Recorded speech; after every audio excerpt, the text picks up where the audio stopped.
Good morning, everyone, and I can welcome somewhat Tammi Jonas to the session today. But rather than me put words in your mouth, Tammi, would you like to introduce yourself? Sure. I'm Tammi Jonas here at Jonai Farms on Jara country. Pay my respects to elders past and present, and to all the First Peoples who might be with us today. And yeah, I farm here with a number of others. I'll talk about that in the talk. But do you have anything else you want to say, Toad, before I get going? Or No, please do. Yeah, we'll stop screen sharing if you want to screen share. I'll give you those yeah, permission. yep, I would love to. Thank you. Um, There you go. Try now. Great. Thank you. All right. Um, Tell me if you can see that. Absolutely. Great. Yeah, so um, I'm delighted to be here. Thanks so much for asking me to participate in what is an incredible lineup of wonderful thinkers and doers from around the world. So I'm in keeping with the permaculture political theme. I'm going to talk about how agroecology is also very political and not something to be taken as just better gardening. Um, I'm going to go straight into it. So, for those who aren't as familiar with agroecology as perhaps you are, permaculture or regen ag or organics, there's lots of other sort of spaces that I think people know about good food systems. Agroecology is a 30-year-old movement, part of the food sovereignty movement, and it's a movement of the global south that the global north has, well, I guess, joined very early on, although Australia ourselves have been much slower to get involved in food sovereignty more broadly and agroecology more specifically. And I just show this slide to show the 13 principles, which are really critical to our movement in terms of understanding the difference between incremental change and transformational change. So down the bottom, those first sort of seven principles that you'll see: recycling, synergy, animal health, biodiversity. Those are really important different ways of growing food to what the industrial system has been providing. But when you get up past number 8, co-creation of knowledge and participation, fairness, connectivity, being involved in governance, that's when you start to transform food systems, not just by doing something better in our own backyard. Agroecology is definitely not a NIMBYs movement. It's a collectivized and strong worldwide movement. La Via Campesina is the global movement of peasants and indigenous peoples and fishers and pastoralists. And it has over 400 million signed up members of organizations who are members of La Via Campesina, like the Food Sovereignty Alliance that I've been part of for the last 13, 14 years. Why doesn't it want to go? Because I clicked there. I like to start by sharing something that I was taught actually by Jara woman, Rebecca Phillips. When she came and welcomed us to country, when Tampanyeri growers, who we'll talk about in a moment, came and joined us on the farm, she said a thing that has stuck with me very strongly since, that if you drink the Loddon River, if you drink water from the Loddon, you are 60% Loddon River. We are kin with country and river. And that got me thinking. Initially, I thought to myself, well, we drink rainwater. So does that mean that we're 60% sky, which is a childish bit of exuberance? But of course, what is rainwater? But it's also made from country, and it's seeded with bacteria and good things, microbes from other countries. So on this map, you can see I'm on Jajawaron country, and the rain here comes, it's seeded from Gunditjmara and Nurindjeri country. Now, Nurindjeri country over there in what is now called South Australia is also where Josh, who farms here with Tampanyeri growers, his ancestors come from that country. So the people there have a responsibility to have clean and healthy soils, to seed our rain, to then water our soils. But what is particularly beautiful, I think, about our relationship is that we're also catchment for Nurindjeri country. So we have a reciprocal responsibility with Nurindjeri to send that water back clean to them as well. And that helps me ground the idea of relationality, which I've been learning from listening to First Peoples for many years, that you may not realize who you're connected to very far from you. I know everybody here is in solidarity, for example, with the people of Palestine, and particularly Gaza. They're very far away from us, but we're all connected, and what happens to all of us matters to all of us. And so, thinking about our rain cycle helps me think very clearly about my relations from people I can't necessarily see. I'm not going to talk much about Joe and I, but I just wanted to ground ourselves in who I am and where I'm coming from. So we farm here on Jar country. We've been here 15 years. We have pigs and cattle. We have a small crop of garlic every year. There's no chemicals used on this farm. We have a boning room where I'm the lead butcher. My husband Stuart is the lead farmer. We also, though, share our land with the market gardeners at Tampi Growers in a rent-free agreement because we think that rent is just theft. We're not seeking to replace the rentier class. We're seeking to overturn them and not have that be a part of our world system. In the top right-hand corner there, what you see is she's affectionately known as Audrey. She's a 6-meter composting drum, and she's the stomach of the farm who allows us to heal the metabolic rift, which capitalism has caused. So by processing surplus nutrient from our butcher shop and soon our micro abattoir on farm, we create rich compost for the market garden, which is Tampi Growers. Now I'll turn to sort of bigger than the farm, which is where I spend a lot of my time thinking. Something most people don't, well, probably in this sort of a group you do know, but 80% of the world's resources are used by 20% of the world's population, and vice versa. So we're part of what is called the minority world or the global north. But in fact, we use 80% of the resources while being only 20% of the world's population. So often we say, how can we feed the world without destroying it?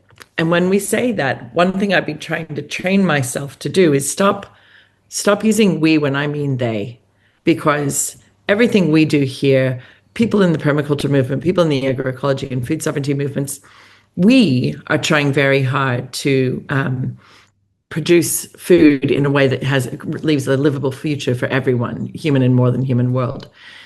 They, the capitalist class, in particular the billionaire class, but not only, they are not trying to do that. They are trying to extract profit as much as possible.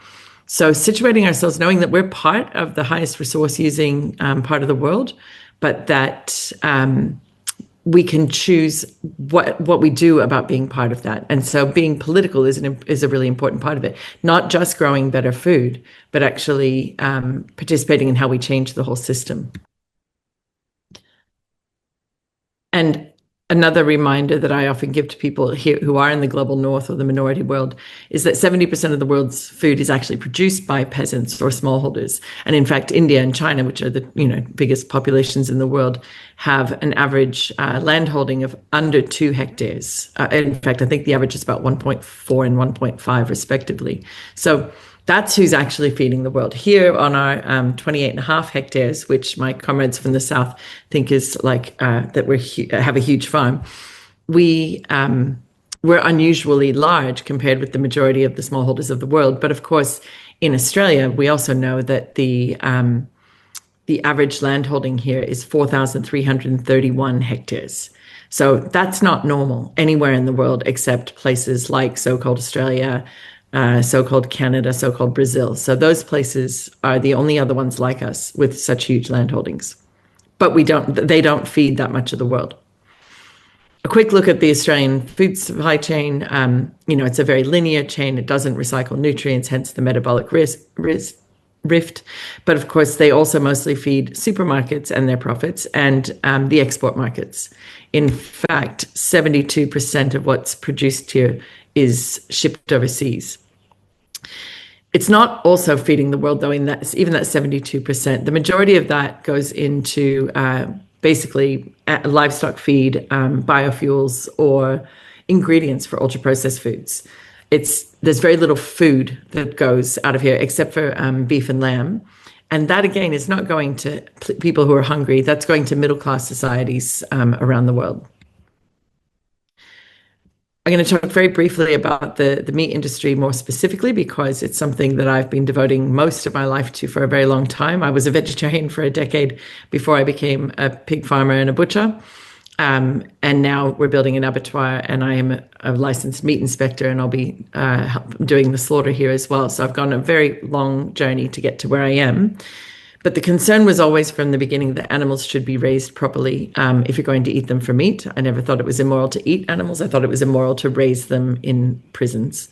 As I got more deeply into the farming system here, what I realized very quickly was that there is a stranglehold on processing, as there has been for dairy. So if you take dairy 25 years ago, since 25 years ago, when deregulation took place, as neoliberal policy environments increased, we have lost 67% of dairy farmers. Livestock farmers, small-scale livestock farmers, are like the next cohort who's going to disappear if we don't change things. So you can see JBS, Thomas Foods, and even since I first made this slide only like 5 months ago, Tees, which was the biggest in partnership with Cargill, the third biggest, sorry, Tees sold out to Cargill. So now it's entirely owned by the multinational Cargill. And then the Midfield Group being the fourth.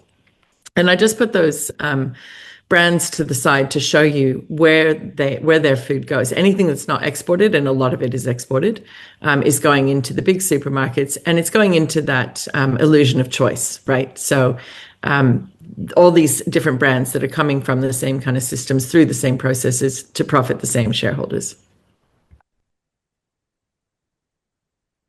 This is a map that we made to show, the Food Sovereignty Alliance made this map to show the red dots are abattoirs that have closed in the last 10 years. The orange dots are abattoirs that are still open but don't provide a service kill for farmers like us, meaning we can't use their services. And the green ones are the few remaining that provide service kills for the whole state. We've done this for every state in Australia to show the gravity of the problem in a report that we released a couple of months ago that's helping with some lobbying efforts with the government. So again, we're building a micro abattoir here for ourselves and about 15 other local farmers. But even though we're starting to solve that problem for ourselves, like I said, this is not a NIMBY movement. So we have devoted our lives to making sure everyone can do the same, since we're losing access to the other options. So I show this to say, so they think they've bought it all. They think they've eaten all the sheep. What are they, now what are we going to do, and what are we going to eat? Well, the peasants have got this, is what we like to say. There's a very strong global movement that is trying to turn things back. And what we're turning it back to is a traditional meat supply chain, and meat only as the example because I'm a livestock farmer, but this is across other areas. So, like I said, pigs and cattle raised on pasture. That photo, we don't still take our animals to an abattoir with a Volvo. That's like from the first year on the farm before we had a ute. There's a small scale abattoir there below it. There's our butcher shop on the farm where we break everything down. And then here's people enjoying a lovely meal together from food that was actually grown right where they're enjoying it. So we're trying to show others how they can do the same. This is when we first broke ground for the micro abattoir here. This is actually not the most recent photo, but this is closer to what it looks like now. And again, in the way of emancipatory agroecologies, it's not something, it's not just for us. We're not just fixing this here. We've made our designs available online. We've made our food safety program available to the AFSA members. Our planning permit, but you no longer require one, which I'll talk about in a minute. Everything is being made available so that others can more quickly do what's taken us several years. So what are the principles that our movement has built over these 30 years? There's the political one about questioning and transforming structures instead of reproducing them. There's the technical about not cultivating dependency. We want to cultivate autonomy amongst our communities, not individual autonomy, collective autonomy. Economically, we're trying to shape our economies based on use value rather than exchange value. And that the most egregious example I can think of where exchange value is prioritized over use value is the water markets in Australia, where people who don't even need the water trade it on the water market and keep it from the farmers and the First Peoples and the environment, the land that needs it. That's shameful, and our water policy in this country is some of the worst in the world. organizationally strengthening our organizations collectively rather than through individual projects, like I said with the abattoir. Methodologically, we are trying to build our processes horizontally rather than hierarchically, and that's what I think permaqueer is so good at as well, like this sort of coming together horizontally to share knowledge rather than didactically. Building the capacity to struggle and transform, not to conform, and then philosophically basing our actions on culture and spirituality rather than productivism. One of the things I love to say is that productivism, quite ironically, has been an incredibly reductive paradigm in this country, leading to an incredible erosion of genetic diversity in our food system. This is just an example of, I'll be at an agroecology dialogue tomorrow, actually down in the Otways, a similar thing like this, where we'll share knowledge together about the movement and how to build it and support the farmers to collectivize better in their region to advocate for what they're trying to do. I'm just going to share some quick wins of what happens when you collectivize. So sorry for the, down the bottom it says food sovereignty is a constitutional right. In Nepal and actually also in Ecuador and Bolivia, they have managed to enshrine food sovereignty as a constitutional right. And that took many, many years of activism by farmers and pastoralists and fishers, not fishers in Nepal so much, and policy people working together to say that they have the right to food sovereignty. Another example is the win against GMOs, so golden rice and BT eggplant in the Philippines. They fought this battle between, so Mazipag being a Filipino farmers organization, Grain being a really excellent radical NGO, small NGO, and Greenpeace fought alongside them. And you think you can't win against GMO, right? But they actually, even though they had the Bill and Melinda Gates Foundation, they had Erie, they had Syngenta, they had Monsanto, they were up against the world's heaviest fighters. And last year they won this fight against, so there's the golden rice and BT eggplant is being determined not to be allowed to be grown there. This is my very favorite example of solidarity and collectivizing. So it comes from tragedy of these women in Sri Lanka, where I've had the pleasure to spend time the last 2 years in the lead up to the Nyaleni Global Forum. I went to meet with the women in the Vimukti Peasant Women's Union, and they told me the story of how over 200 women had committed suicide in the previous years because of predatory microfinancing. And when I say predatory, I mean these like unregulated and unscrupulous people come and say, oh, we could give you a $200, the equivalent of something like $200 loans, which is a lot in Sri Lanka, so that you can have a farm gate shop, or you can afford to send your children to school. So they weren't looking for loans, but they were offered these loans until then once they've taken them, the interest on them is so high, they can't repay them. And women felt such shame that they would take their own lives rather than tell their families what was happening. And there's stories of abuse of the debt collectors. It's awful. So they got together, though, the Peasants Union in Vimukti did, and they formed what's called Gavana Ne Gavana Bay, which is cannot pay, will not pay.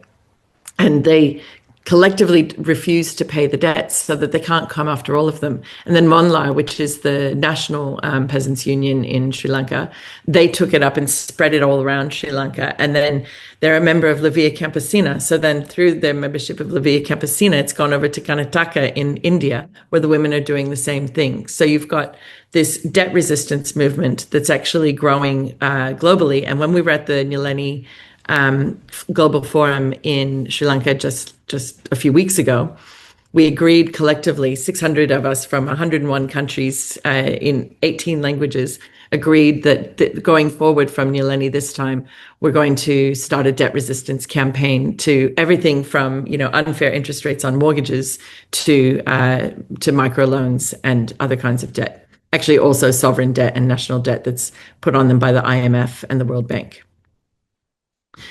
Closer to home, we've been running this national abattoir campaign, and we got some support to get it onto all of the commercial media, as well as we often get press in the ABC.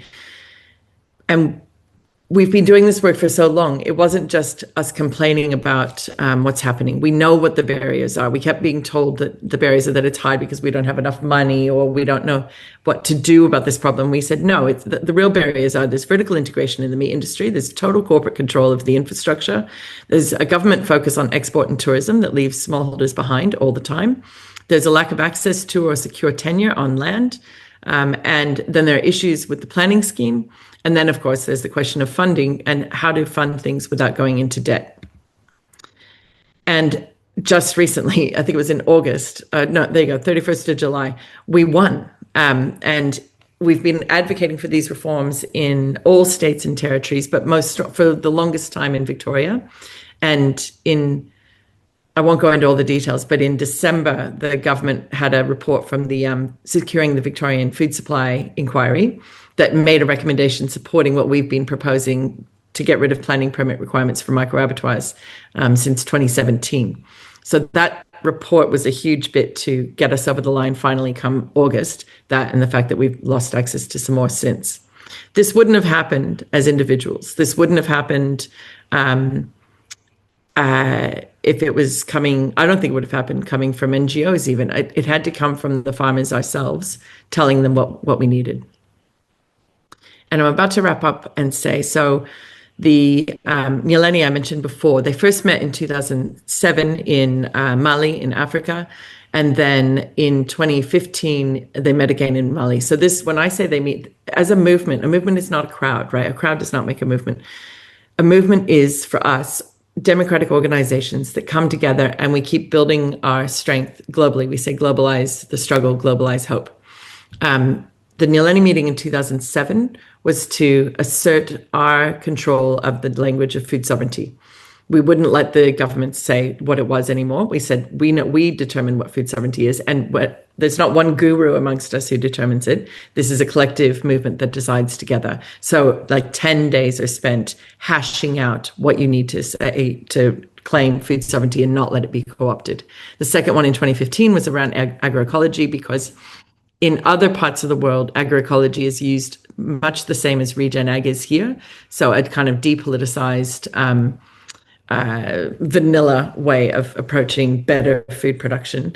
But in Australia, it hasn't been used enough to really be a problem here so much. But in Europe, it is. So agroecology was fought for.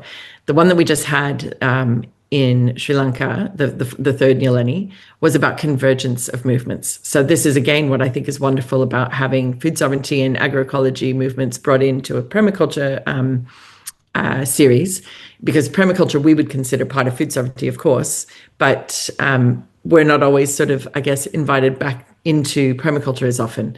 So that convergence of our movements and climate movements and health movements is what we did in Nyileni.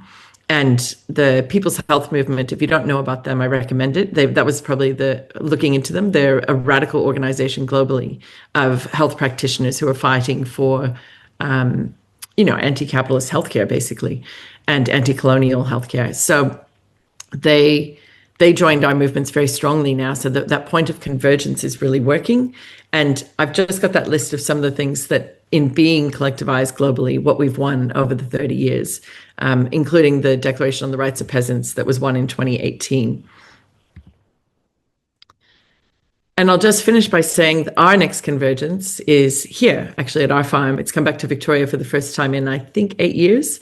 And it's coming up really soon. And anybody who is here with us or watching this as a recording later, you're welcome to come along if you want to join the national collectivized struggle that's very much connected to the global struggle for food sovereignty for everyone. Thank you.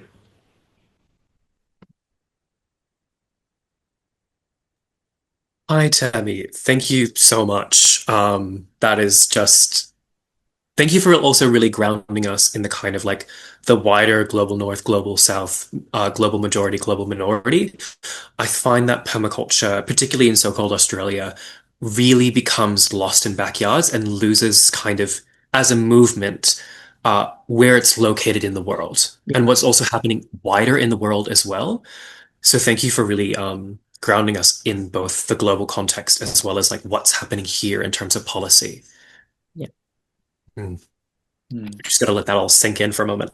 Did you have anything you wanted to say or wanted to ask? And Yeah. also, anyone in the audience, if you wanted to put in any questions through the Q&A function, now we have a bit of a space to have a bit of a talk back and forth.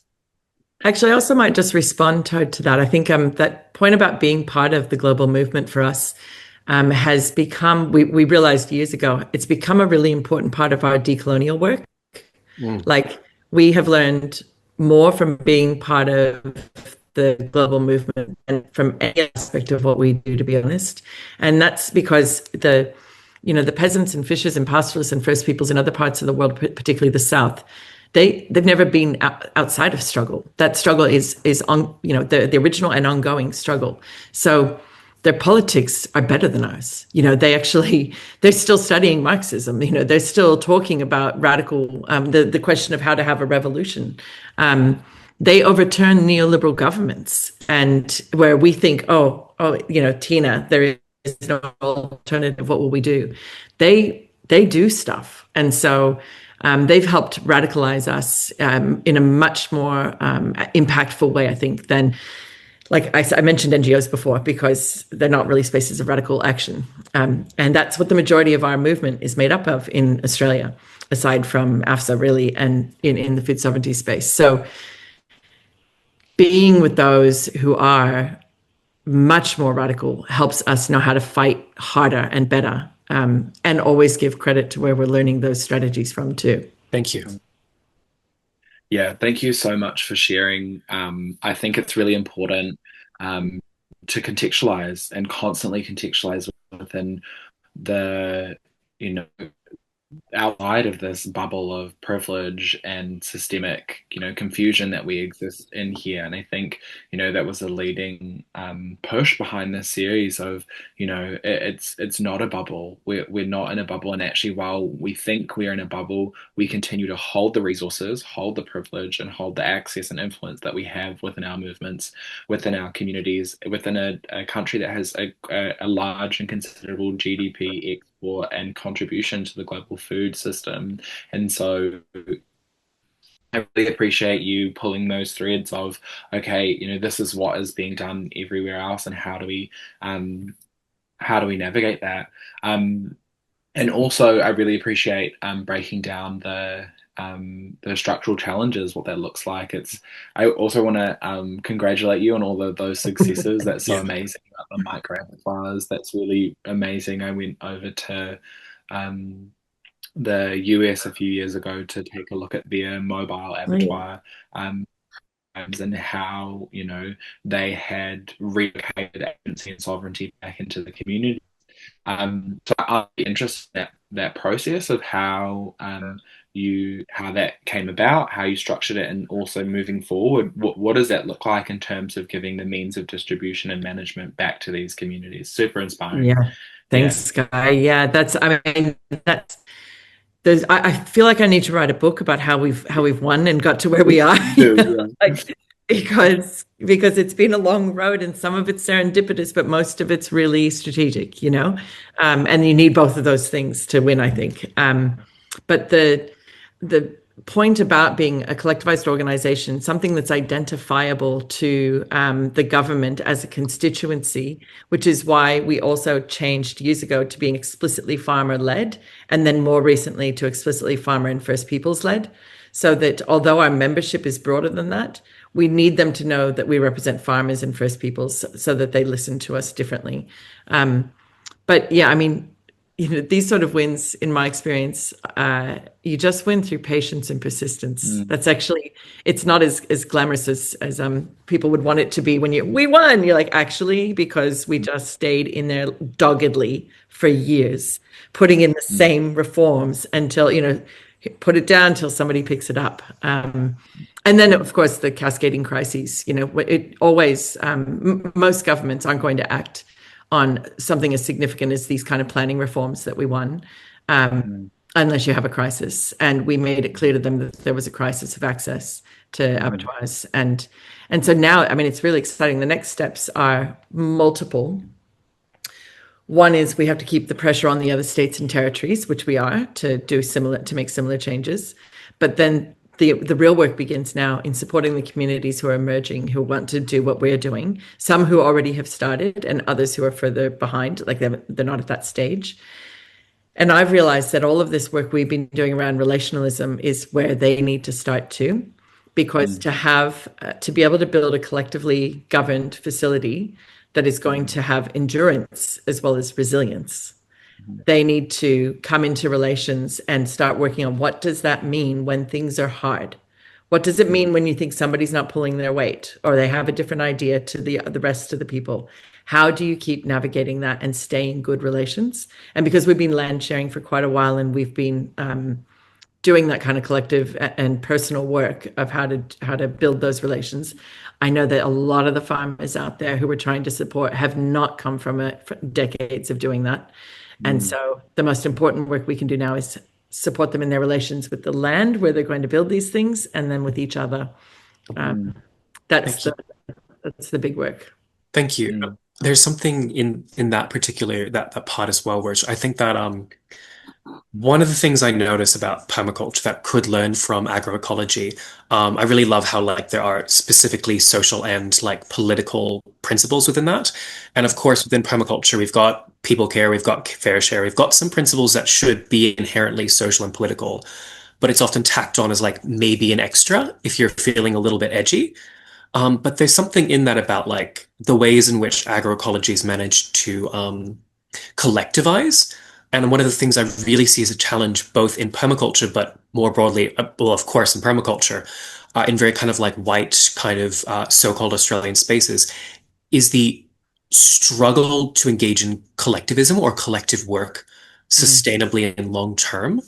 I'd love to hear your thoughts about like maybe what are some of the challenges or some of the ways in which permaculture and other movements, like what are the skill sets or the things required to begin to engage in that kind of collectivist work?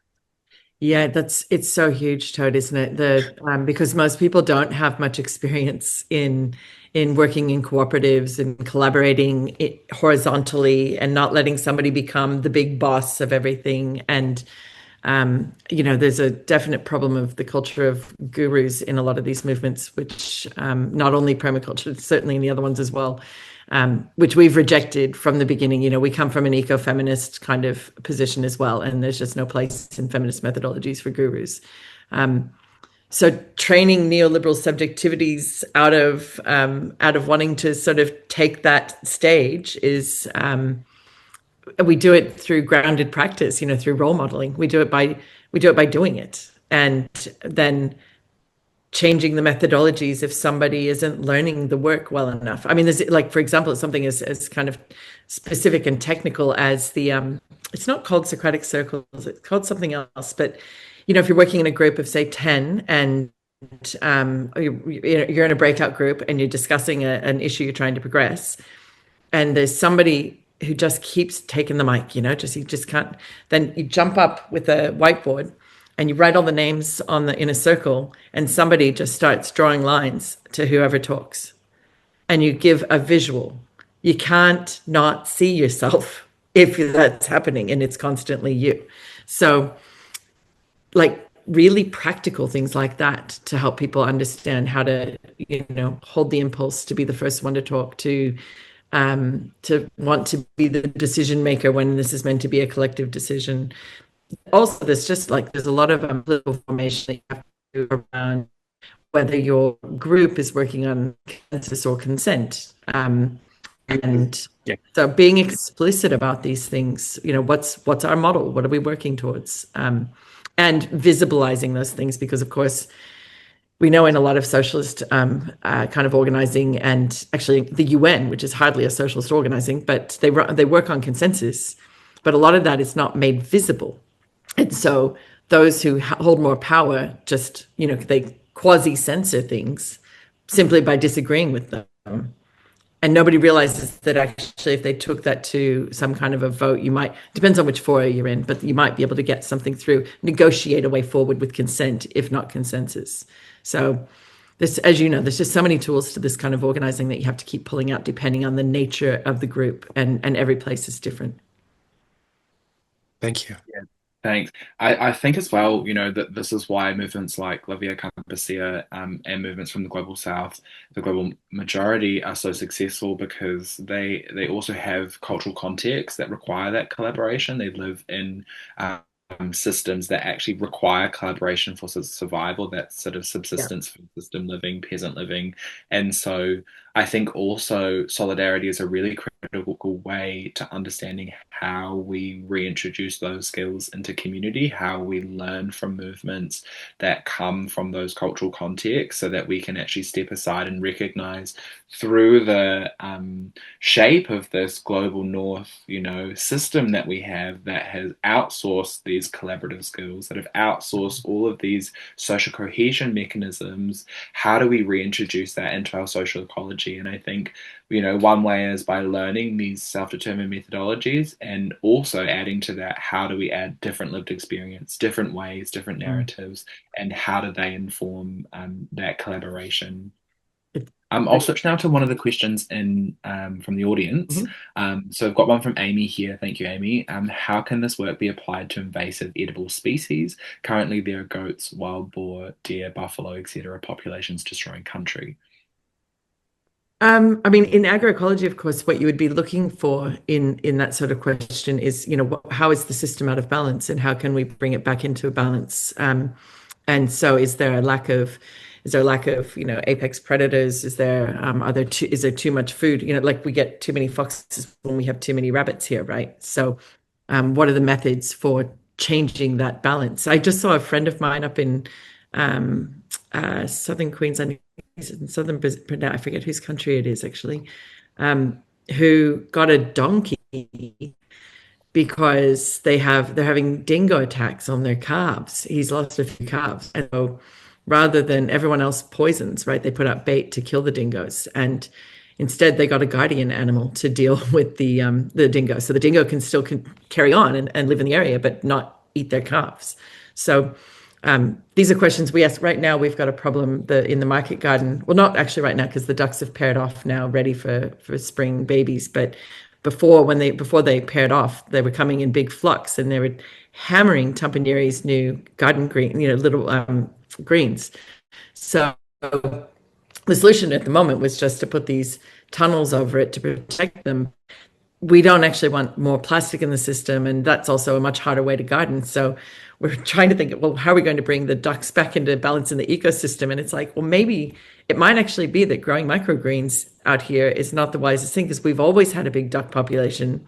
They were here first, and now we've just provided them with an incredible food source. So I mean, maybe it's just not the place for microgreens. Maybe that needs to be only in the polytunnel and not outside. So those questions are for us really. I mean, we have a problem broke out in the greenhouse, and so we've just brought in more lacewings and ladybirds.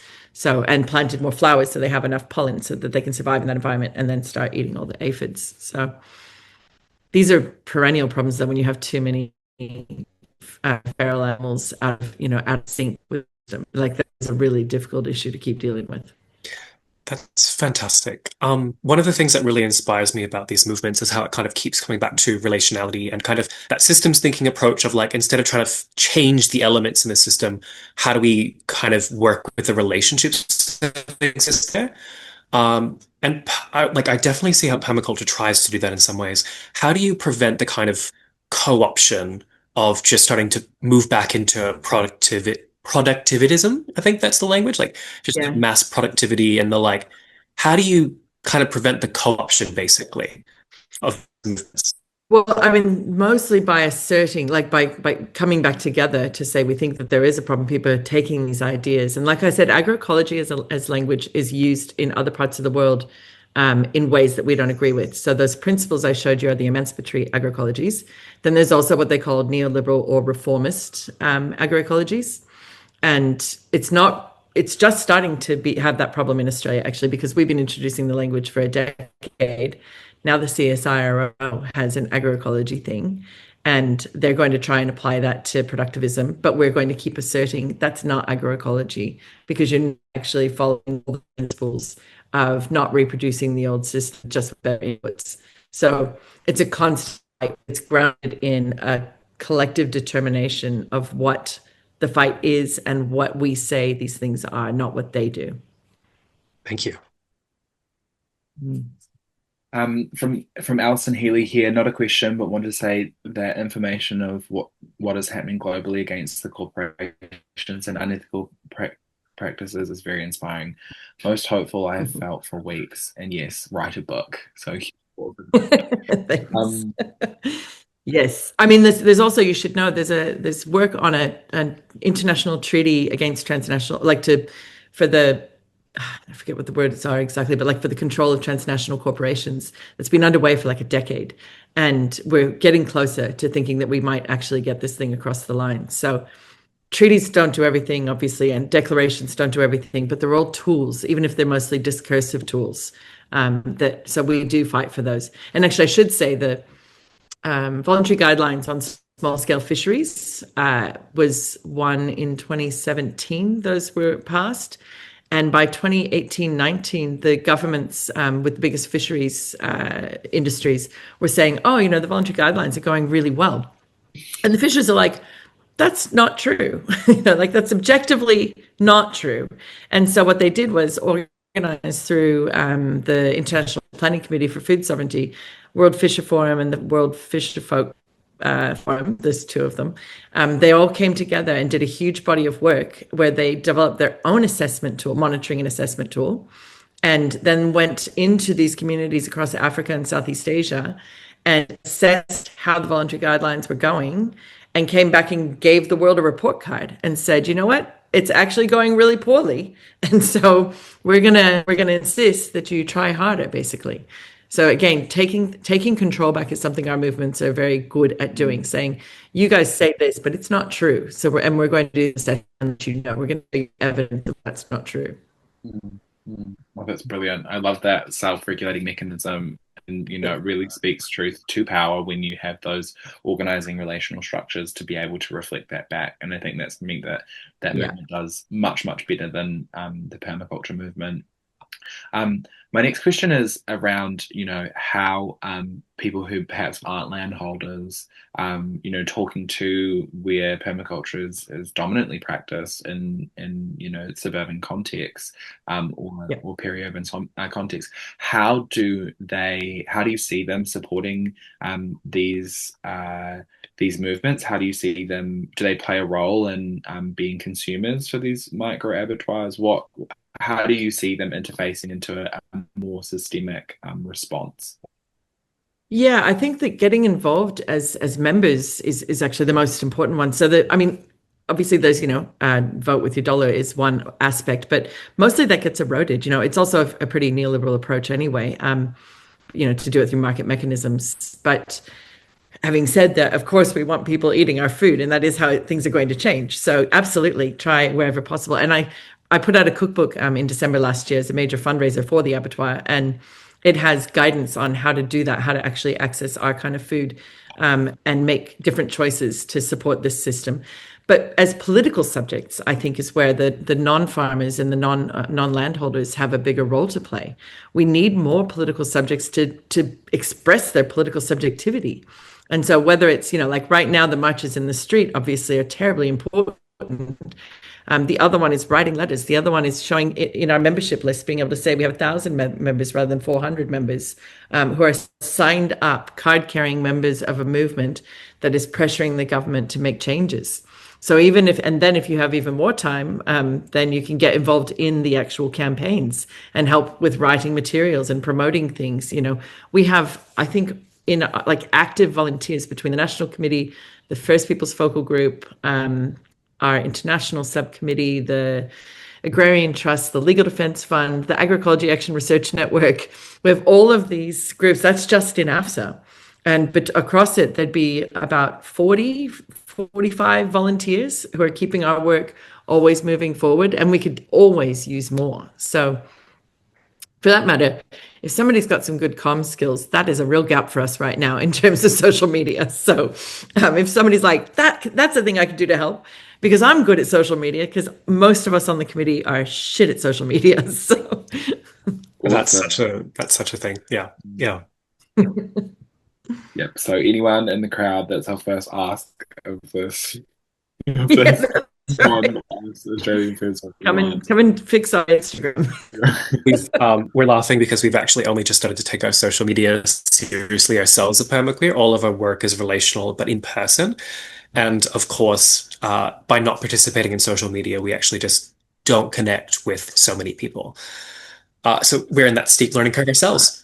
I Um, know, I'm somewhat conflicted about it. Like I'm not yeah, sure, because it's a mobilizing space, not an organizing space, and we try to lean more heavily on organizing than mobilizing or advocacy. And there's a place for it, and it is how people find out what you're doing and get involved. absolutely. Until please, everyone in the crowd, if you have any questions, feel free to put them in the comments. But I do have a question for you, kind of, Tammy, or maybe it's a comment. I just kind of want to hear your thoughts on it. One of the things that I'm critiquing permaculture quite heavily, but I do love it. I'm a permaculture designer myself. But one of the challenges I see in permaculture, the movement, but I see kind of happen differently in the agroecology space, is it feels like permaculture often the focus is on tapping out of wider Mm. systems and kind of very individualist ways of being like, we're going to create our regenerative homes over here. Whereas what I see, I just wanted to maybe ask your opinion about like that aspect of permaculture, but then how agroecology does so well at um, tapping in to systems and changing those systems, and particularly how to mobilize and very like honest, like in so-called Australia with all the cultural forays and baggage that comes with it.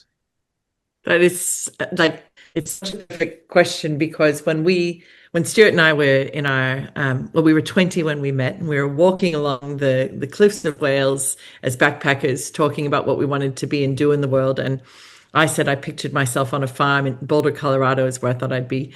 And I'd have all the animals, even though I was vegetarian. I'd have, all the hippie dropouts, and it would be a drop thing basically. And we had lots of those sort of conversations about being, self-sufficient dropouts. And as the decade went on, as we approached our 30s, we realized that neither of us wanted to drop out. We wanted to tap in. And so we were premies as well. I mean, we arguably still are if you look around the place. I had the herb spiral in the 90s. And so we were, but it looked to us like a dropout self-sufficiency movement. And we were definitely a tap in kind of people. So we still tell that story today that when we came here, permaculture was the language we actually had, but we very quickly learned about food sovereignty and agroecology and went, well, that's what we're doing. This is the movement of people getting together, not separate, not being apart or only relying on your local community. We wanted to always have better connections to the whole world's struggle, not only our own. So I do think that is a distinction, but there's no reason why it needs to endure. There's no reason permaculture can't tap in as well, because we know the crises of the world are so much greater than they were when permaculture started, and so being able to recognize that it's time to completely embrace collectivism and political action as part of permaculture rather than as something you might add on to it. That's really fantastic. And I think for that, permaculture has a hard time coordinating as a movement. Sometimes I think like because it's can be so much. Maybe in the future it'd be useful to delineate sometimes in the way that you have with agroecology from like you labeled something as like very like neoliberal agroecology and then was it liberatory agroecology? Emancipatory. Emancipatory agroecology. That could be one of the ways in which permaculture can start to movement form around different directions Yeah. and just acknowledge the different schools of Yeah. thought. Yeah. Mm, Emancipatory permaculture could be a thing. yeah, it's just got some exciting talks ideas for the future. Thank you, Tammy. I Pleasure. don't have enough on my plate already. Uh, Also, I want to highlight that we have a taker, Finn Spencer. I love shouting into the void and can do social media while bedbound. It's one of the things Amazing. Oh, in touch. Um, can I put my incredible. phone number somewhere? I'll be no fans, so we can line that up. Okay, great. Yeah. Great. Um, and yes, I think you're so right. There's this really critical uh, um, role that I think permaculture plays in terms of enabling um, agency and self-determination, providing a methodology for people to activate and to take action. But I think unless that is, freed into the fullness of the world and not constrained by the larger organizing systems, and I think there's a really beautiful pairing, all of this global solidarity is about these things coming together and how they overlap. And so I guess I have another question about what are these overlapping spaces? You speak about this amazing gathering that's coming up as well. What are other spaces where people can interface with these different movements, and how are you seeing this emerge? What is that? Obviously, it's happening in amazing ways in the global majority. How do you see that happening here in Australia? Yes, I think we've taken a feather out of the hat of our comrades from the south, in particular in this regard as well. And now we have agroecology dialogues, which is some of them in places in South America and Asia. Some of them have actually developed to the point of being whole agroecology schools. They're even agroecology universities. Ours are more modest than that. They're at this stage they're 1 day dialogues. And last year we took them on the road. We had an agroecology roadshow, and we hosted 10 dialogues in over 3 weeks up and down the East Coast. And that was transformative again. All of this work transforms me every time I get involved in another new aspect of it. And that did because we took this language that I often do here on the farm into other communities and heard their very place-based and contextual struggle, all of which had the same ties, of course. The deregulation of dairy came up in every farming community and the loss of farmers since that had happened. But then you tied them to the story you'd heard 500 k's down the road, and then you tied all of that to the global struggle. And what basically the agroecology dialogues, they're not technical training sessions, they're political formation sessions.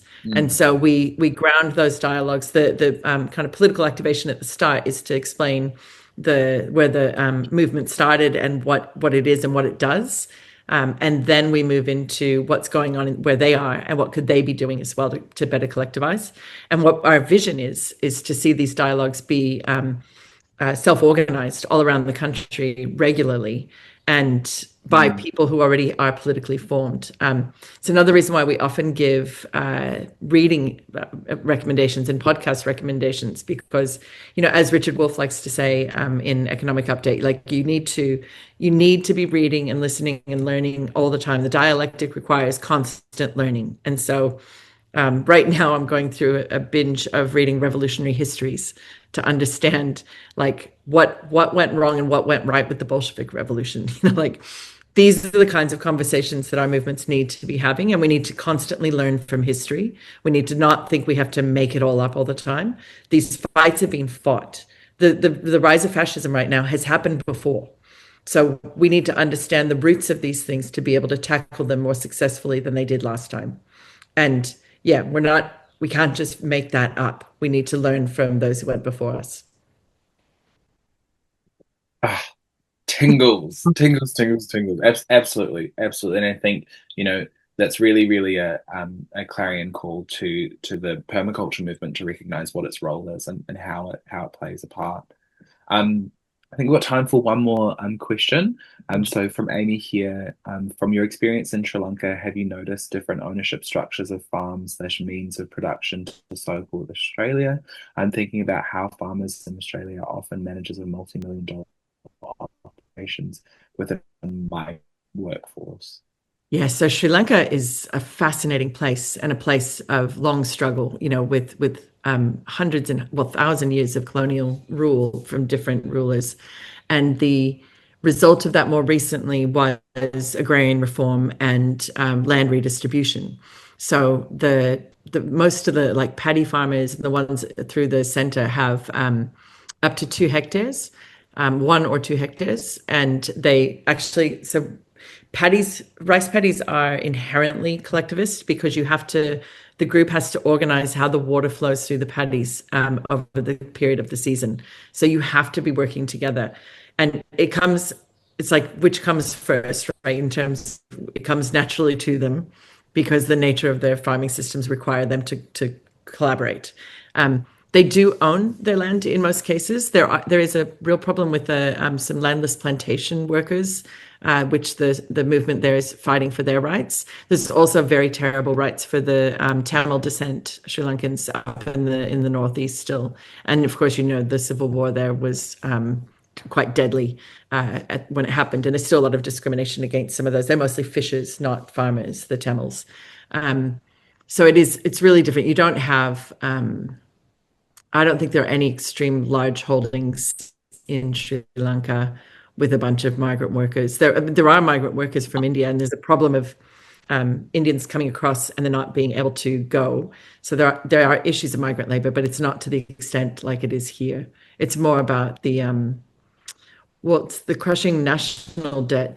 Right now the IMF interest payments that they're having to pay in Sri Lanka are more of a percentage of their budget than healthcare is in Sri Lanka. So the farmers' situation is being heavily impacted by massive inflation because of trying to repay these horrible loans.